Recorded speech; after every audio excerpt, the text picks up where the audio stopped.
जय झूलेलाल। मुंहिंजो नालो कोमल मोतियानी आहे। मां छुट्टियुनि में पंहिंजी नानी जे घर वई हुयसि। मुंहिंजी नानी मूंखे ॾाढी आखाणियूं ॿुधाई। अचो त मां तव्हां सभिनी खे हुननि मां हिकु आखाणी ॿुधायां। आखाणी जो नालो आहे चालाक गिदड़।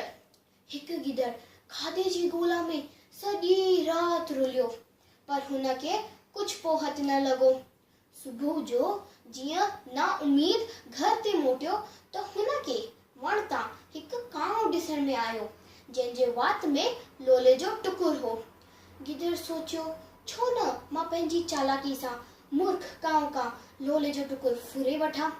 गिदड़ चयो, तूं त ॾाढो होशियार आहीं, तुंहिंजा पर कहिड़ा न चमकदार आहिनि। तूं ज़रूरु सुठो राग ॻाईंदे हूंदे, मूंखे पंहिंजे राग जा मज़ा न वठाईंदे। मूर्ख कांव हुंड में भरिजी करे कांव कांव करण लॻो ऐं लोले जो टुकुर पट ते किरी पियो। गिदड़ लोले जो टुकुर खणी ख़ुशि थी करे हली वियो। नसीहत, कूड़ी सारा ते पटजण न घुर्जे। जय झूलेलाल।